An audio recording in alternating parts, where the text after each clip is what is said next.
嫂子酿的羊奶酒是男人的宝藏，喝了不仅能让男人精力百倍，重回青春，还能重振雄风，从无到有。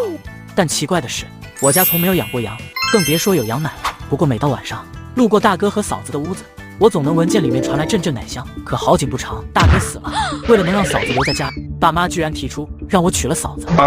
我家的羊奶酒是出了名的，乳香醇厚，酒香清冽，喝一口能让人醉上3天3夜。每次开窖，整个村子都飘着酒香。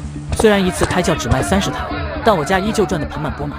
只因这羊奶酒一坛就卖9999块。我曾经不理解，为何我家这村里人自酿的土酒能卖出如此高价。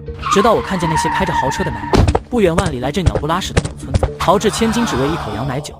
他们满脸陶醉地嗅着羊奶酒的香气，用舌尖细细品鉴着羊奶酒的香味。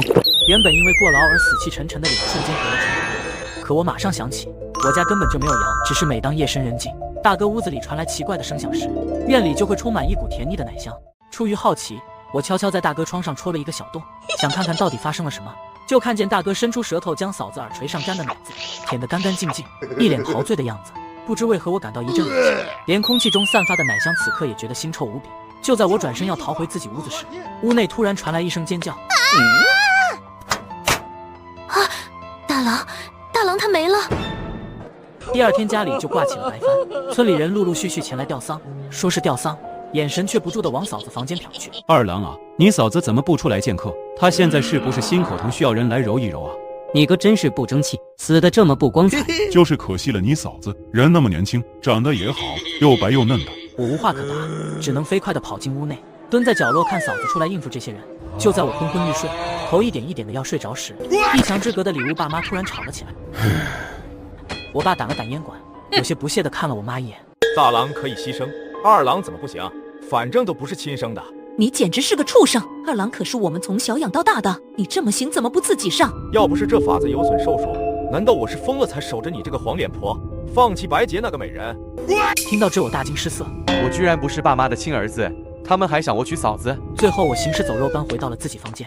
半夜我躲在被窝里彻夜难眠，忽然一只带着奶香味的手捂住了我的嘴，下一刻一个幽香的怀抱钻入我被窝。别出声，是我。嫂子，你大半夜的跑我房间干嘛？钻小叔子的被窝不好吧？今天你都听到了，爸妈要我和你结婚，你要想活命，千万别答应。嫂子怎么不自己拒绝？黑暗中，嫂子白洁幽怨地看了我一眼。你不懂，我跑不了的。你这个傻小子，快逃吧，别被人卖了还替人数钱。说完，嫂子摇摇晃晃地走出了房间。我在床上翻来滚去，怎么也睡不着。最后灵光一闪，想到一个人。现在只有李瞎子能解决我的疑惑了，他可是这一代有名的阴阳大师，早年泄露天机，把自己一双眼睛看瞎了，找他准没错。第二天，我偷偷来到李瞎子家，把最近发生的事都和他说了。李大师，我爸到底为什么要我娶嫂子？你和你哥都生于阳时阳日，是少见的纯阳命格，也难怪你爸妈会收养你们俩。你哥死的倒是冤，这个婚约你千万别答应，你爸给你的东西千万别下毒，葬好自己的八字更帖。嫂子也提醒过我，大师你神通广大，能不能给我透个底？李瞎子没好气的冷哼一声，背过身去。不是我不想帮你忙，看见我的眼睛了吗？要是和你说了，我不得再糟蹋天谴。我这有个平安符，你随身携带，说不定能在关键时刻保你一条小命。说完，李瞎子就催着我回家。这天晚上，我反反复复的做着噩梦，导致第二天精神萎靡不振。在装酒的时候，我不小心打碎了酒坛，酒水洒了一地。我爸看见了，立马抄起角落的扫帚往我身上抛。这么点小事都做不好，要你有什么用？这一坛就是1万呢，你赔得起吗？打着打着，他又看向一边乖顺的嫂子。还有你，愣住做什么？酒水都不够卖了，还不去努力？你信不信今晚我吃羊肉？看着被吓得浑身发抖的嫂子，我下定了决心，我一定要带着白洁离开这里。这天之后，爸妈终于通知我，让我准备下个月结婚。他们倒是想当即就让我们结婚，可惜要到下个月我才到结婚年龄。就在我焦急地寻找出逃机会的时候，一个开着豪车的大老板来到我们家。听说你们的羊奶酒能壮阳？是啊，老板，可有用了。要不来几坛？只是我们这里也只剩最后几坛了，价格恐怕要再高一点。我爸搓搓手，满脸期待地看着大老板。我有无精症，喝羊奶酒也没用，除非让我完完整整吃上一只羊，就看你舍不舍得了。要是让老板吃了，我们一家子以后的生计可怎么办？这里是1000万，只要你答应，下半辈子可就不用努力了。我爸犹豫了一会，终于还是狠下心，把我和我妈叫到了里屋。你不用和嫂子结婚了，晚上把那位老板带到你嫂子房间去。爸，你想干什么？那可是你儿媳啊！就是，吴德，你这个人丧良心啊，怎么净做这些缺德事？少废话，我还不是为了咱家好。有了这1000万，你们要什么得不到？要是做不到，你们娘俩给我卷铺盖滚！我表面答应下来，背地里却把这件事偷偷告诉了嫂子。嫂子，你快跑吧！我爸已经完全疯了，他让我在晚上把那个大老板引到你床上呢。没事，你就照他说的做就行，我跑不掉的。嫂子，你对我的好我都看得到，是不是我爸用我威胁你了？你别怕，待会我去找他喝酒，到时候我多灌他一点，等他喝醉了你就赶紧跑，我不想你被他这样害了。说着，我又拿出李瞎子给的护身符。你只管放心的走就行，我这里有李瞎子给的护身符，不会有事的。嫂子看了护身符，大惊失色，赶紧摘下来，这哪里是什么平安符，分明是催命符。你爸不是好人，这个李瞎子更是别有所图。那他为什么要害我？他的眼睛并非无药可医，只要用一种特殊的灵药，将纯阳童男变成野生山羊，他再将山羊整只吃下，就能恢复。你佩戴这枚符咒后，是不是夜夜噩梦缠身？嫂子怎么知道？纯阳童男可是极为刚正之物，他肯定是通过平安符夜夜给你下咒做法，压制你的阳气，不然他可不能成功。人可以因此变成羊，嫂子她身上那挥之不去的奶味，从来也不吃肉，不会已经变成羊了吧？你爸很快就过来了，别问那么多，你只要记住，尽快想办法离开村子，才是你唯一活路。我点了点头，可心里又犯了难。那我该如何才能离开村子？平时爸妈看我看得可紧张了，寸步不离的那种，而且我没有钱，又能去哪？夜幕悄然落下时，我爸在屋子里与村民们喝得正在兴头。你这儿媳这么俏，怕是不会给你家大郎守寡吧？也是可怜的大郎，竟然死在女人肚皮上。嗨，咋可能？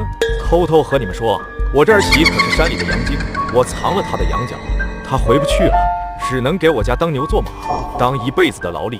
喝了几滴马尿就瞎扯，还羊精，大郎死了是可惜，不然二郎也长这么大了，倒是可以吃羊肉锅子了。要不这样吧，你给我们把这羊肉锅子做了，你100年以后，我让我儿子来给你摔盆哭丧，包准哭的真心实意。我感到一阵毛骨悚然，几乎想要逃走。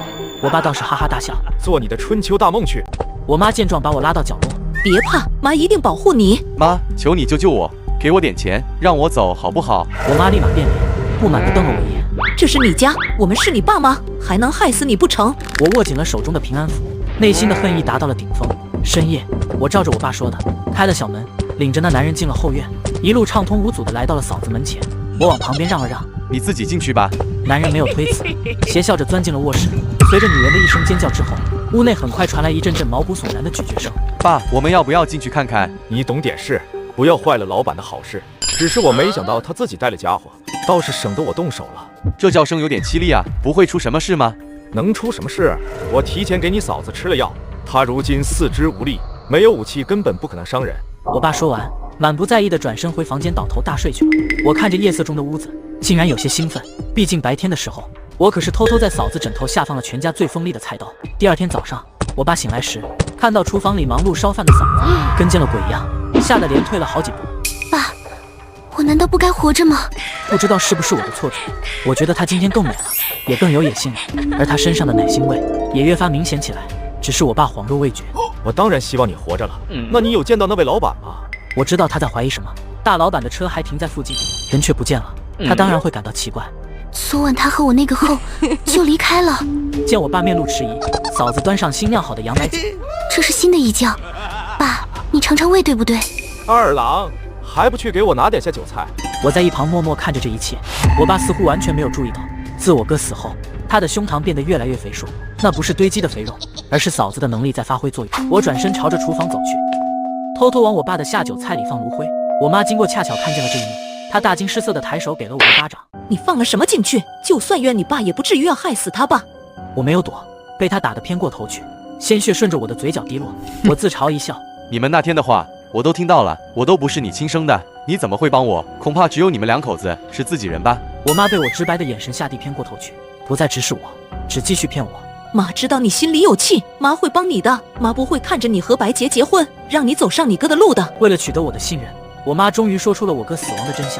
你嫂子是你爸从山上抓来的母羊精，哪怕不怀孕也能产奶。要是想要额外的功效，就需要一个纯阳命格的男人给你嫂子源源不断的输送阳气，你的就是被你嫂子吸死了。要不是你爸把她的羊角藏起来，还天天逼着她吃药，让她浑身酸软无力，逃不出去，她指不定怎么报复咱呢。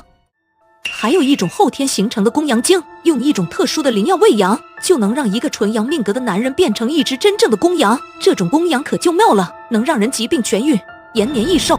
这恐怕就是李瞎子要害我的原因吧。我心中现在十分后怕，把李瞎子用平安符来害我的事情告诉了我妈。我妈听后非常生气，她给了我一样东西，是一包药粉。你把这个东西加在他的饭菜里，他很快就会下不了床，他以后就没办法加害你了。妈，还是你对我好，以后我都听你的。我妈笑着点点头。那平安符你是怎么处理的？你拿来，我帮你处理了吧。那晦气玩意，我早就扔掉了。不知道我妈信不信。过了片刻后，她端来一碗红烧肉。这段时间你辛苦了，这是妈特意为你做的，快些吃吧。等会再吃吧，我还不饿。我妈一下就怒了，她在桌上用力的一拍。你是不是在怀疑我给你下药？我是那种人吗？我可是拿你当亲儿子。我连忙摇摇头，当着她的面将一块红烧肉夹进了嘴里。这样总行了吧？我妈这才高兴起来，她点了点头。这才乖，我先去卖酒了，你好好吃完它，别浪费了。等她离开后，我立刻扣嗓子催吐，很快就将嗓子里的烂肉给全吐了出来。这肉里很明显被放了东西，一种类味道腥臊的粉末，看起来不明显，却很容易闻到。此后连着5天，我妈每天都会端来一碗菜逼着我吃下去，有时候是鸡肉，有时候是猪肉，但无一例外都被加了那种粉末。我总是当面假装吃下去，然后偷偷扣着嗓子全吐了。这玩意得服用至少10天，再加上十分残酷的献祭仪式，以及那平安符里的东西，才能将你变成公羊。但你不用怕，呵，这老东西已经坚持不到那一天了。我爸的胸膛越来越肥美，甚至在他不知不觉的时候如湿了前胸的衣服。不只是他，我们家的顾客纷纷发现了自己身体的变化。或许刚开始他们只以为是自己最近吃胖了些，但时间一长，当他们发现自己像女人一样分泌乳汁的时候，就开始爆炸了。愤怒的顾客们一合计，觉得是我家的酒出了问题，他们很快来到了我家门前，要求我爸给个说法。我家大门紧闭，但此时我爸已经顾不上这些了，他跪在嫂子面前。白姐，这是怎么回事？是你的手笔吗？帮帮我，我不想当一个怪物。但此时我爸已经顾不上这些了，他跪在嫂子面前。白姐，这是怎么回事？是你的手笔吗？帮帮我，我不想当一个怪物。哼，你把我的羊角还给我，我就帮你。不行，拿到了羊角，你肯定会马上离开的。嫂子一下子怒了，冷笑道：那你就等死吧，你现在分泌的乳汁都是由你的精血化成，等精血耗尽了，你就是个死。有这么多人给我陪葬，这一把我不亏。我爸还在挣扎，我妈舍不得看他受苦，连忙道：我知道那玩意在呢，只要你答应放过他，我马上把羊角给你拿来。嫂子点了点头，我妈立刻拿着锄头在我家院子里开始挖土。原来她和爸当初把我嫂子的羊角埋进了土里，随着她的动作，2只精致小巧的羊角出现在我们面前。嫂子轻轻一挥手，羊角就倒了她手中。现在可以救他了吗？嫂子说让她等着，然后转身回到卧室。这一次她过了很久才出来，她出来的时候整个人容光焕发，和之前判若两人。那羊角也回到了她头上，只是变得小小的，像是一个装饰品。而她走起路来也比之前快上了不少。她快步来到我爸面前，从袖子里掏出一颗黑色的药丸，塞进了我爸的嘴里。相逢一场，这个赏你。我爸欣喜若狂地说着谢谢，然后他转手就抓起一把菜刀，朝着我嫂子砍去。你休想离开我家，哪怕要走，也给我横着走出去。千钧一发之际，我扑过去推开了嫂子。嫂子，你小心！我爸砍了个空，十分生气，一边骂我是个吃里扒外的东西，一边拿着菜刀继续朝着嫂子砍去。然而嫂子并不紧张，因为下一秒我爸突然低头大口大口地呕出血来。你给我吃了什么？嫂子冷笑：羊粪蛋子，但是是剧毒版哦。我妈气得跌坐在地上，破口大骂：臭女人，你居然是骗我的！说着她伸手想要去捡地上的菜刀，朝着我嫂子砍去。可是她很快发现自己不但手抬不起来了，浑身一点也动弹不得。我这是怎么了？你给我的那包药粉终于起效了，你现在瘫了，也算是自食其果。嫂子，你有仇报仇，有怨报怨吧。我先去收拾东西，在后门等你。说完，我离开了惨叫声连连的院子，回房开始收拾东西。除了我那几件少得可怜的衣服，我还拿上了我妈的金镯子和我爸抽屉里的1沓现金。院子里发生了什么，我不清楚，也没去看。我只知道我在后门外等到嫂子出现时，她身上的衣服已经被鲜血染红。你现在有什么打算？我从山里来，自然回山里去。你爸已经死了，你妈也被吓疯了。你现在有什么打算？是去找那李瞎子算账吗？我摇了摇头。他眼睛已经瞎了，没有羊肉，他年纪大了，也活不了多久了。我没必要搭上自己去复仇，我打算去城里打工，开始新生活。他笑了笑，没有跟我说再见，因为我们都知道，此一别，再也不见。